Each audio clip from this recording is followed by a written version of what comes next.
স্বাদ হলে প্রভু কেন নেবে? যদি এহ জগতের স্বর্ণকার ফিরিয়ে দেয় তাহলে গোবিন্দ কেন নেবে? দেখুন এই যে থালির ফুলগুলো, তাই না, একটির সাথে একটি যখন যোগ করব তখন একটি মালায় পরিণত হবে। তদ্রূপ এই যে আমরা বসেছি, ডক্টর মহানামৃতজি বললেন যে ইটের পাশে একটি ইট বসালে ইটের পাজা তৈরি হয়, সিমেন্ট নামের মশলা দিলে সেটিকে দিয়ে একটি ঘর বা ইমারত তৈরি করা সম্ভব। তদ্রূপ একটি ভক্তের পাশে একটি ভক্ত বসলে তখনই সার্থকতা, যখন প্রেম আলিঙ্গন হয়। তাই পাশে যে বসে যখন ভাব আসে তখন তার সাথে আলিঙ্গন করো। সে তোমার কন্যা হোক, দুঃখ নাই, শ্রীবাসে রাখি নাই, সে তোমার কন্যা না, তার পায়ের ধুলি তোমায় মাথায় নাও। কেন নেবে? যখন মায়ের গর্ভে তুমি ছিলে, সপ্তম মাসে প্রভু তোমার চরণে আর হাতের এই পাশটায় বসেছিল। সুতরাং চরণের নিচের পাশ আর এই হাতের এই দুই পাশ গোবিন্দের। দেখুন এর জন্য সকলের লাল পদ্মের মতো এই পাশটা হয়, কালো হোক সাদা হোক যাই হোক, পায়ের নিচে আর হাতের নিচে কিন্তু সকলের একই রকম, কারণ গোবিন্দ স্পর্শ পেয়েছে, এর জন্য পদ্মের সমতুল্য।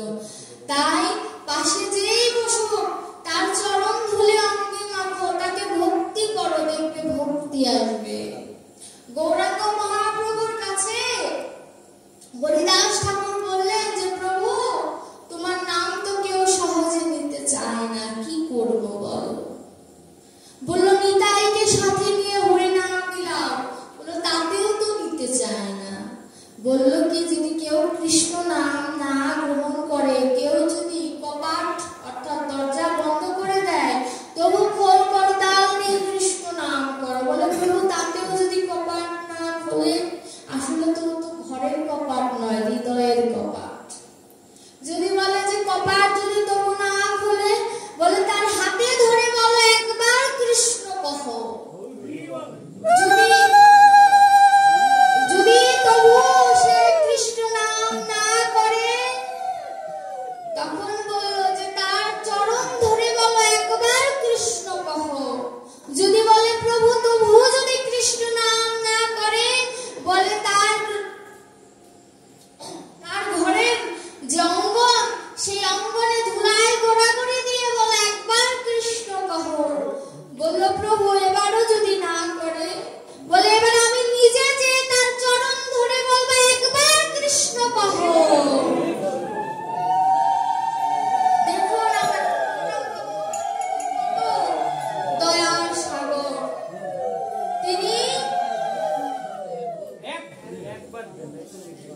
তিনি কতটা করুণার সাগর যে তিনি রাধা কৃষ্ণের মিলিত তনু, গোবিন্দের গো রাধার রায়, দুয়ে মিলে গোড়া, তিনি ভজনের গোড়া, তিনি সাধনের গোড়া। সেই গোড়া হয়েও তিনি ভক্তের চরণ ধরবেন কৃষ্ণ নাম বলানোর জন্য।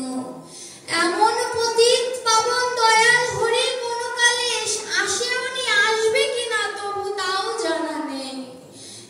তিন যুগে তিনি রাজ্য ভাব, রাজস্ব ভাব, অলংকার পরিধান করা ছিলেন, কিন্তু গৌরাঙ্গ মহাপ্রভুর দেখবেন যে তার মুখে কোনো হাসি নেই, তিনি অশ্রু ভাসছে, তার চোখের জলে তিনি ভাসছে আর কৃষ্ণ নাম করছে। নিজে আচরণ করে জীবকে শিখাচ্ছে যে দেখে নাও কৃষ্ণ ভজন কিভাবে করতে হয়। ও যে আপনি নাম আপনি মুখে কত যে মধুর, তা বলা বড় দায়। নিজে কৃষ্ণ হয়ে নিজে কৃষ্ণ নাম উচ্চারণ করছে রাধা ভাবে, আবার কখনো কৃষ্ণ ভাবে রাধা রাধা বলে কাঁদছে। এই যে অপূর্ব দর্শন, বহিরঙ্গ ভক্ত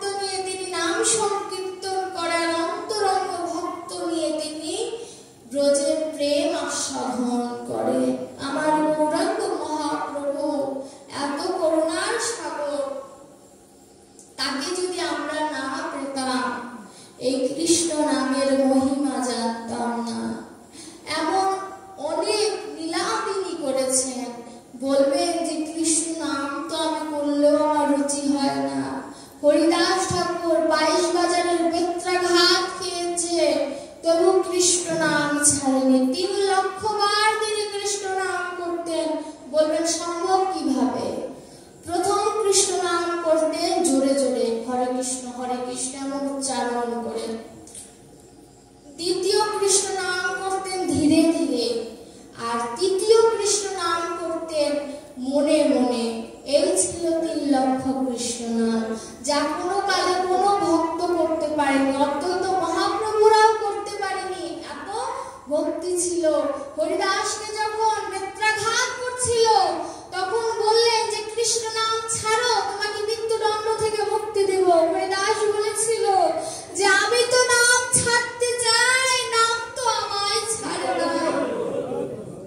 কত করুণা নামের চিন্তা করুন, যে আমি নাম ছাড়তে চাই, নাম আমায় ছাড়তে চায় না। একবার যদি কৃষ্ণ নামে মতি তনয়া বিবাহ বন্ধনে আবদ্ধ করতে পারি, গৌরাঙ্গ মহাপ্রভুর সাথে যদি মনটার বিয়ে দিতে পারি, আর ভববন্ধন থেকে মুক্ত হওয়া অতীব সহজ হয়ে যাবে। তখন দেখবেন যে কৃষ্ণ নাম নেওয়ার আপনার সময় হচ্ছে না, কিন্তু আপনি মুখে কৃষ্ণ নাম চলে আসছে। ভক্তের মহিমা বোঝা বড় দায়। এই যে আমার অদ্বৈত মহাপ্রভু, যিনি আমার গৌর হরিকে আমাদের কাছে এনে দিয়েছেন, এদের সম্পর্কে জানতে হবে। আমার ভাগবতে যতগুলো লীলা কথা আছে সবই মায়েদের সিরিয়াল দেখতে দেখতে মুখস্থ, কিন্তু এই যে অদ্বৈত মহাপ্রভু কেন এলেন, গদাধর কে, এগুলো আমাদের জানতে হবে। এই যে মন্দিরের বিগ্রহটা সম্পূর্ণ নয়, এই বিগ্রহে কিন্তু পূজা দেওয়া, আমি বলে যাই পাঠক যেহেতু আমি আমার বলা উচিত, পঞ্চতত্ত্ব ছাড়া বিগ্রহ সম্পূর্ণ নয়। এখানে নিতাই গৌর আছে, তাই না শুধু, আর রাধা কৃষ্ণ আছে। আরগুলো কোথায় গেল? আরগুলো কোথায় গেল? আমি যদি বলি দেখাতে পারবেন আরগুলো কোথায় গেল? আরগুলোকে গৌরাঙ্গ মহাপ্রভু বলেছে যে আমার গদাধর যদি না আসে আমি সেখানে আসি না। গদাধর হচ্ছে আমার রাধারানী, তিনি কোথায়? আমার অদ্বৈত মহাপ্রভু যিনি গৌরাঙ্গ ঠাকুর, তিনি কোথায়? নেই। এই পূজায় এটা আমাদেরকে জানিয়ে দেওয়া উচিত। আমি যেখানেই পাঠ করি আমি এই বিগ্রহকে সমর্থন করি না। ঠাকুর মশাইদের কাছে আমার অনুরোধ যে এই বিগ্রহকে বলবেন যে এই বিগ্রহতে পূজা করব না। আপনার শরীরের একটি হাত কাটলে যেমন আপনার ব্যথা লাগবে, ওই পঞ্চতত্ত্বটাও একটি শরীরের মতো।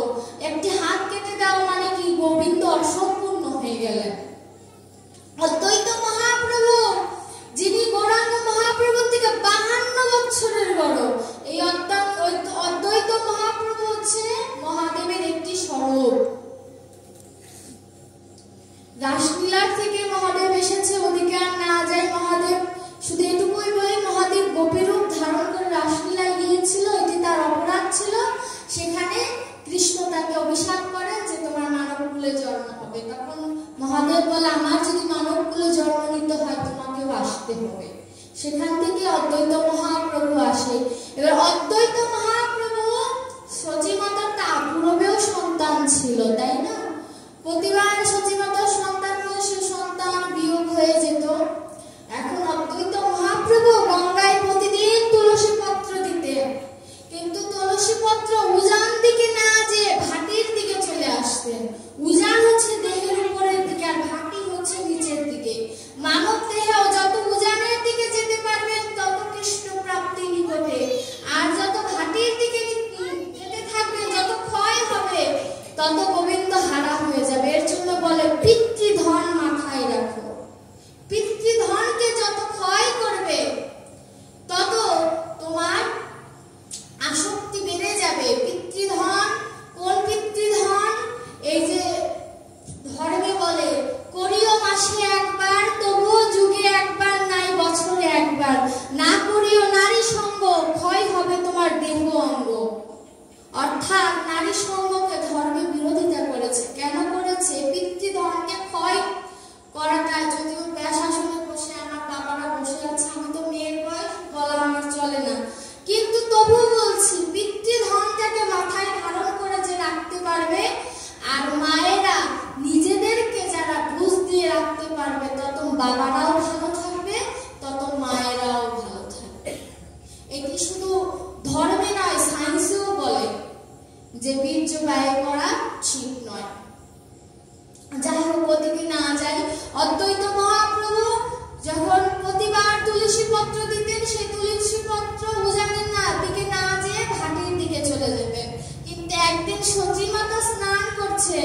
ওই তুলসী পত্র মাকে 7 বার প্রদক্ষিণ করে মায়ের নাভিমূলে স্পর্শ করলেন। অদ্বৈত মহাপ্রভু বুঝতে পারলেন যে আমার গৌর আসার সময় হয়ে গেছে, এই মায়ের গর্ভেই আমার প্রভু আসবে।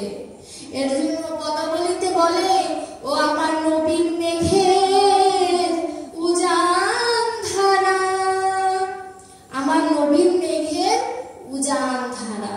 এ যে আমার হৃদয় আকাশে সৃষ্টি হয়, মেঘ যেমন মেঘ এক জায়গা যদি উদিত হয় সেদিক দিয়ে বাড়ি বর্ষণ হয়, জল বর্ষণ হয়, কিন্তু আমার গৌর নামের মেঘ, কৃষ্ণ নামের মেঘ আমার এই হৃদয় কপটে উদিত হয়, কিন্তু বৃষ্টি এখানে হয় না। বৃষ্টি কোথায় হয়? এই নয়নে বৃষ্টি হয়। এর জন্য বলে আমার নবীন মেঘের উজান ধারা। যত এই মেঘকে ধরতে চাইবে তত উজান দিকে ধাবিত হতে হবে, ভাটির দিকে যাওয়া যাবে না। ভাটিতে কি নৌকা চলে? উজানেই নৌকা চলে। প্রেমের বৈঠা যদি চালাইতেই হয়, ওই কৃষ্ণ নামের ভক্তির জলস্রোতে তো নৌকা ভাসাতেই হবে। এর জন্য ভাটির দিকে যাওয়া যাবে না। কৃষ্ণ নামকে আস্বাদন করতে হলে, ভাগবতকে আস্বাদন করতে হলে আগে গৌরকে চেনো। গৌর আমাকে ভাগবত দিয়েছে, কৃষ্ণ নাম দিয়েছে, আগে গদাধরকে চেনো। নিতাই গৌর কিন্তু একা কৃষ্ণ নাম বিলায়নি। গদাধর যদি না থাকতো আমরা রাধা কৃষ্ণের লীলাকে স্মরণ করতে পারতাম না। সুতরাং এই বিগ্রহে পূজা দেওয়া ঠিক নয়। বিগ্রহ পরিপূর্ণ করতে হবে, ঘট স্থাপন করতে হবে 5টি, তারপরে পূজা সম্পূর্ণ হবে। আমি তো নিজেও একটি ব্রাহ্মণের সন্তান, এর জন্য কিছুটা ধারণা আমার আছে। তো যদিও আমি ব্রাহ্মণের জ্ঞান ধারণ করতে পারিনি, এটি আমার ব্যর্থতা। পূর্বজন্মে হয়তো কোনো সাধু মহন্তের আশীর্বাদ পেয়েছিলাম, তাই এই কুলে জন্ম পেয়েছি, কিন্তু এই কুলে এসে যা সঞ্চয় করেছিলাম তাও হারিয়ে ফেলেছি। তাই আপনাদের সকলের চরণে আমার নিবেদন, আপনারা চরণ ধুলে আমায় দান করবেন, ব্রাহ্মণ বলে আমাকে বঞ্চিত করবেন না। আপনাদের সকলের কাছে আমি সন্তান সমতুল্য। সন্তান যেমন অন্যায় করলে তার পিতা মাতা শাসন করে, আবার ভালোবাসে, তদ্রূপ আপনারাও আমার কাছে তাই আমার মায়ের মতো, আমার বাবার মতো। কৃষ্ণ নামটাকে ধারণ করতে হবে। রাজহাঁস যেমন জলের মধ্যে দুধ মিশিয়ে দিলে দুধটাকে আহরণ করে খায়, জলটাকে খায় না, তদ্রূপ আমার পাঠের মধ্যে যদি কোনো ভুল থাকে সেটাকে না ধরে যতটুকু আমি সঠিক বলেছি সেইটুকু ধারণ করুন। আমি ভাগবত পাঠে যা বলি তার একটি যদি আপনি ঘরে নিয়ে যেতে পারেন তাহলে আপনার সার্থকতা। এই যে বৈষ্ণব ধর্ম 12 জন রক্ষা করেছে, 12 জনের মধ্যে একজন হচ্ছে ব্রহ্মা, 2 নারদ, শম্ভ, কুমার, কপিল, মনু, প্রহ্লাদ, জনক, ভীষ্ম, বলি মহারাজ, ব্যাসদেবের পুত্র এবং যম। এই 12 জনের মধ্যে কিন্তু ব্যাসদেবের নাম নেই, ব্যাসদেবের পুত্রের নাম